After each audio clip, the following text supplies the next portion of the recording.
Hello children, welcome to St. Mary's online class. Okay, I am Srividya Miss. Today we are going to see chapter 2, module 3. Before starting this module, I hope all of you go through the previous concept. What are they? Namely, the symbols, molecules and compounds. Okay, and also study table 2.1, 2.2 and 2.3. I hope all of you go through on that. If you didn't go through on the textbook, please study well. Okay. After that, you view this video, module 3. So today we are going to see about mixtures. Okay, what is mean by a mixture? It is an example for an impure substance. Okay, mixtures are always impure in nature. Then, what is the definition for mixture? When two or more substances mixed in any ratio. This word is very, very important. Okay, mixtures are by mixing two or more substances in any ratio. Then also, the mixtures do not undergo any change. Any change means which change? It does not undergo any chemical change. Okay. For examples, these are some examples for mixtures. Tap water. Tap water, what are the different types of constituent present in that? Mainly water, some dissolved salts, minerals, etc. Sand also. Am I correct? So many impurities are present in that. So tap water is also an example for mixtures. Then the next one is lemonade or lemon juice. How you make a lemon juice? By using lemon juice and water, and you are adding sugar. Okay, these are some of the ingredients present in lemonade or lemon juice. Okay, so this is also an example of mixtures. Then the next one is air. You know very well from lower classes itself we studied. What is air? Air consists of a mixture of gases. Mainly, what are the gases present? Nitrogen, hydrogen, helium, okay, etc. Then some more examples of mixtures are ice cream, smoke, blood. Why blood is a mixture? Because it consists of RBC, WBC and platelets. You know very well. Three different constituent substances are present in that. Then paint, etc. Then one more example for mixture is alloys. What is mean by an alloy? Alloy means mixing of one or two compounds. That means usually metals. More than one metal is present in alloys. For example, bronze. Okay. So these are some of the examples of mixtures that you observe in day-to-day life. Children, you find out some more examples of mixtures. Okay. And write it in your textbook itself. Okay. Under the heading. Then the next one, components and constituents. I already told no. Mixtures means it consists of more than one component or constituent. So what is mean by a component or constituent? Substance that form the mixtures. That means who is responsible for forming the mixture? That particular substance is termed as constituent. For example, I already told no, lemon juice. What are the constituents present? What are the constituent or components present in the lemon juice? Lemon, water, sugar. But sometimes somebody will add salt also. Is it clear? So components means substance that form the mixtures. Then also one more important property is constituent retain their properties. That means what are the constituents? Lemon, water, sugar. They retain its own properties or own character. After mixing also, it retains its own property. What is the nature of the sugar? It acts like a sweetening agent. Okay, so it retains the sweetening power throughout the solution. Now, I think you are able to follow me. Okay, that means the constituent retain their properties. Then, one more important property of mixture is mixtures has no definite properties. What is mean by mixtures have? Don't get confused with this. Okay, this is constituent retain their properties, whereas mixture has no definite properties. So, how? Because the properties of the mixtures may change from time to time. For example, the properties of mixture change. How it is changed?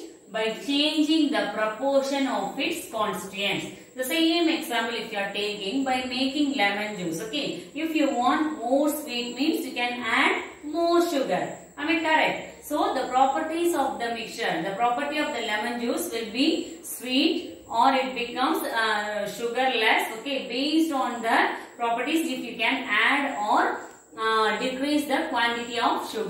That's why I am telling properties of mixtures are changed by changing the proportion of its constituent. So mixtures have no definite properties.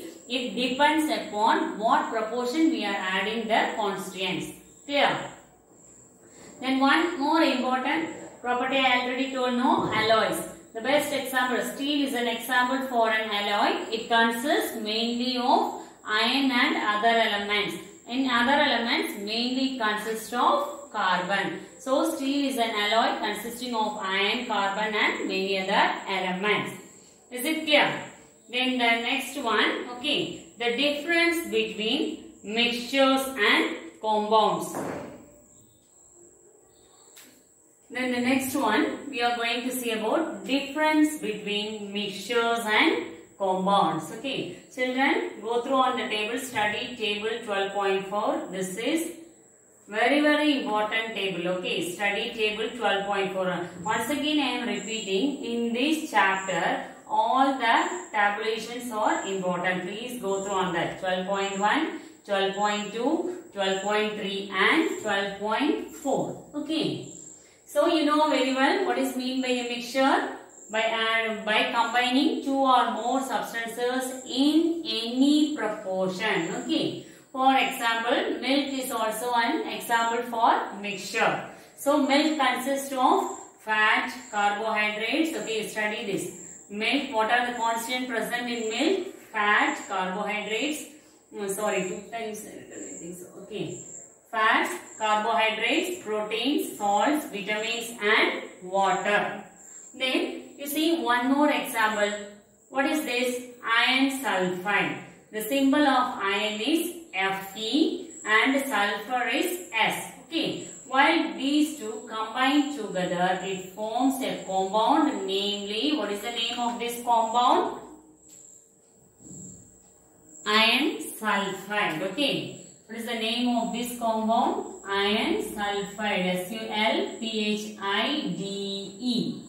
Okay. So FeS is termed as iron sulfide. Let us see, okay, how you can able to differentiate between mixtures and compounds by taking this same example.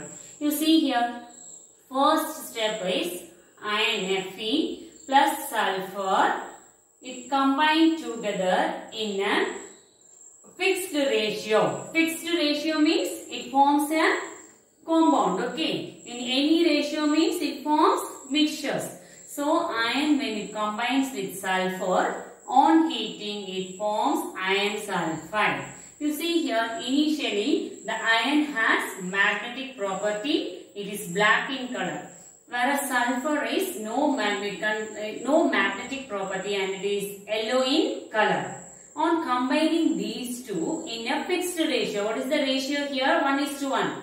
Okay, on heating, whether you can write it as heat or you can draw the symbol triangle. Okay, in equations, when you are drawing a triangle, above the arrow mark represents heating. Okay, so you can write any one of these. Okay, other you draw one triangle, otherwise you can just write it as heat. Okay, it forms iron sulfide. Then what is the nature of this compound? This formed iron sulfide has no magnetic property. So the constituent particles loses its property. So this is an example for a compound. It is clear. So iron, black in color, it has a magnetic property initially, whereas sulfur is non-magnetic substance and it is yellow in color. When it is mixed in a fixed ratio on heating, what happens? It forms iron sulfide as a new compound. The formed compound has no magnetic property. Okay.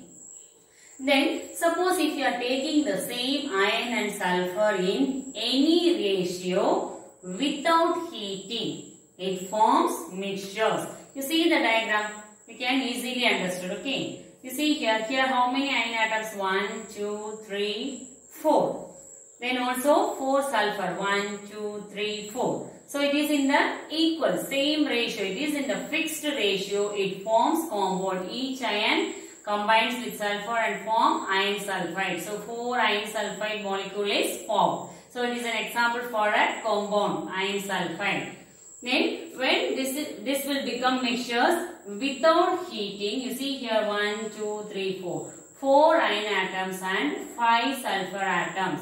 That means you can take it in any ratio. You can take, for example, if you are taking 10 gram of iron and mix with 2 gram of sulfur. Okay, the ratio is not equal. Am I correct? So you can take these two constants in any ratio. It is an example of mixture.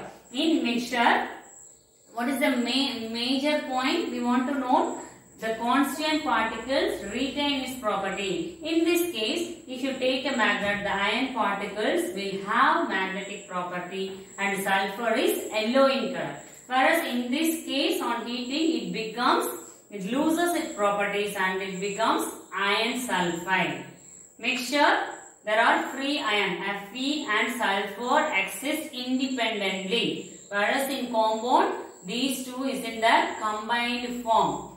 Are you able to understand? Okay, I hope you see this diagram. Then also don't forget to study 12.4. After this diagram, there is one table 12.4 given in your textbook. You must go through on that. Okay, 5 or 6 points in that. Surely questions will come under this one. Difference between mixtures and compounds. Clear?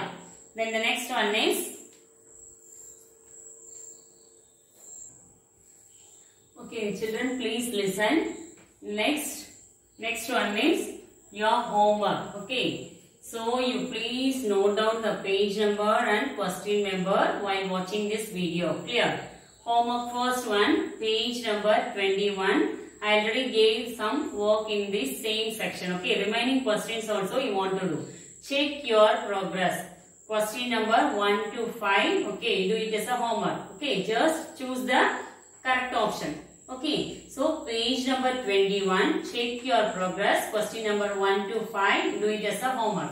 Then page number 31 and 32. Okay, fill in the blanks. You do question number 1 and 2. Choose the correct option 1 and 2. True or false 1 to 4. And give one word answer 1 and 2. Okay, children, please note down these questions. You want to find out answers only for these questions mentioned in the bracket. Okay, because this is a long chapter, we want to complete it. Some more topics we want to cover. Okay, so what are the topics I covered now? You want to answer, suppose you want to answer that questions only. Okay, so check your progress 1 to 5, page number 31 and 32. Fill in the blanks, choose the correct option, give one word answer. You try to find out the answer for first and second question. Whereas true or false, first, second, third and fourth question you want to answer. Okay. In the next class, we are going to see about separation of mixtures. Why we are in need to separate mixtures. Okay. That we will continue in next class. Okay. Thank you, children. Don't forget to do this homework. Next class, I will just tell the answers for this one also. Okay. Before taking the class, I will just dictate the answers for these questions. Everybody, you want to find out answer for all these questions.